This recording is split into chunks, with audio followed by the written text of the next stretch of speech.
اعوذ باللہ من الشیطان الرجیم میں اللہ کی پناہ مانگتا ہوں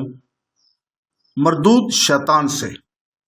بسم اللہ الرحمن الرحیم شروع اللہ کے نام سے جو بڑا مہربان نہایت رحم والا ہے۔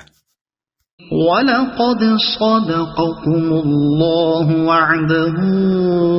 إِذْ تَحُسُّونَهُم بِإِذْنِهِ حَتَّى إِذَا فَشِلْتُمْ وَتَنَازَعْتُمْ فِي الْأَمْرِ وَعَصَيْتُم مِّن بَعْدِ مَا أَرَاكُم مَّا تُحِبُّونَ مِنكُم مَّن يُرِيدُ الدُّنْيَا وَمِنكُم مَّن يُرِيدُ الْآخِرَةَ ثُمَّ صَرَفَكُمْ عَنْهُمْ لِيَبْتَلِيَكُمْ وَلَقَدْ عَفَا عَنكُمْ وَاللَّهُ ذُو فَضْلٍ عَلَى الْمُؤْمِنِينَ۔ اللہ تعالیٰ نے تم سے اپنا وعدہ سچا کر دکھایا، تم اس کے حکم سے انہیں اپنے ہاتھوں سے کاٹنے لگے یہاں تک کہ تم بزدل ہو گئے، پست ہمت ہو گئے اور حکم میں جھگڑنے لگے اور نافرمانی کرنے لگے، اور اس کے بعد اس نے تمہاری چاہت کی چیز تمہیں دکھا دی۔ تم میں سے بعض دنیا چاہتے تھے اور بعض کا ارادہ آخرت کا تھا، پھر تمہیں ان سے پھیر دیا تاکہ تمہیں آزما لے، اور یقیناً اس نے تمہاری لغزش سے درگزر فرما لیا۔ ایمان والوں پر اللہ تعالیٰ بڑے فضل والا ہے۔ اس آیت کریمہ 152 میں پھر ارشاد ہوتا ہے کہ اللہ تعالیٰ نے اپنا وعدہ سچا کر دکھایا اور تمہاری مدد کی۔ اس سے بھی یہ استدلال ہو سکتا ہے کہ یہ وعدہ احد کے دن کا تھا، 3000 دشمن کا لشکر تھا، تاہم مقابلہ پر آتے ہی ان کے قدم اکھڑ گئے اور مسلمانوں کو فتح حاصل ہوئی، لیکن پھر تیر اندازوں کی نافرمانی کی وجہ سے بعض حضرات کی پست ہمتی کی بنا پر وہ وعدہ جو مشروط تھا رک گیا۔ بس فرماتے ہیں کہ تم انہیں اپنے ہاتھوں سے کاٹتے تھے، شروع دن میں ہی اللہ تمہیں ان پر غالب کر دیا، لیکن تم نے پھر بزدلی دکھائی اور نبی کریم صلی اللہ علیہ وسلم کی نافرمانی کی، ان کی بتائی ہوئی جگہ سے ہٹ گئے اور آپس میں اختلاف کرنے لگے، حالانکہ اللہ تعالیٰ نے تمہاری پسند کی چیز فتح دکھا دی تھی۔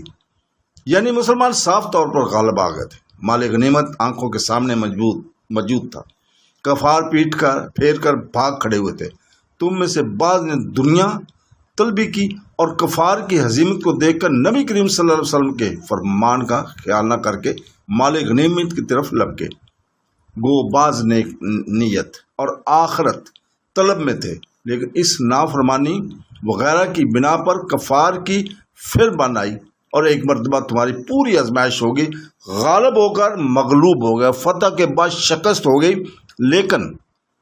پھر بھی اللہ تعالیٰ نے تمہارے اس جرم کو معاف فرما دیا، کیونکہ وہ جانتا ہے کہ بظاہر تم اس سے تعداد میں اور اسباب میں کم تھے۔ خطا کا معاف ہونا بھی اس میں داخل ہے، اور یہ بھی مطلب ہے کہ کچھ یوں ہی سے گوشمالی کر کے کچھ بزرگوں کی شہادت کے بعد اس نے اپنی آزمائش کو اٹھا لیا، باقی والوں کو معاف فرما دیا۔ اللہ تعالیٰ با ایمان لوگوں پر فضل و کرم، لطف اور رحم ہی کرتا ہے۔ حضرت عبداللہ بن عباس سے مروی ہے کہ حضور پاک صلی اللہ علیہ وسلم کی مدد جیسی عہد میں ہوئی ہے کہیں نہیں ہوئی۔ اسی کے بارے میں ارشاد باری تعالیٰ ہے کہ اللہ نے تم سے اپنا وعدہ سچا کر دیا، لیکن پھر تمہارے بعض لوگوں کے کرتوتوں سے معاملہ برعکس ہو گیا۔ بعض لوگوں نے دنیا طلبی کر کے رسول پاک صلی اللہ علیہ وسلم کی نافرمانی کی، یعنی تیر اندازوں نے جنہیں حضور پاک نے پہاڑ کے درے پر کھڑا کیا تھا اور فرما دیا تھا کہ تم یہاں سے دشمن کی نگہبانی کرو، وہ تمہاری پیٹھ کی طرف سے نہ آ جائیں، اگر تم ہاتھ دیکھو بھی اپنی جگہ سے نہ ہٹنا، اور اگر تم ہر طرف غالب آ گئے تو بھی تم غنیمت جمع کرنے کے لیے بھی اپنی جگہ کو نہ چھوڑنا۔ جب حضور پاک صلی اللہ علیہ وسلم غالب آ گئے تو تیر اندازوں نے حکم عدولی کی اور وہ اپنی جگہ چھوڑ کر مسلمانوں میں آ ملے اور مال غنیمت جمع کرنا شروع کر دیا۔ صفوں کا کوئی خیال نہ رہا، درے کو خالی پا کر مشرکوں نے بھاگنا بند کیا اور غور و فکر کر کے اس جگہ حملہ کر دیا۔ چاند مسلمانوں کی پیٹھ کے پیچھے ان کی بے خبری میں اس زور کا حملہ کیا کہ مسلمانوں کے قدم نہ جم سکے، اور شروع دن کی فتح اب شکست میں بدل گئی۔ صدق اللہ العظیم۔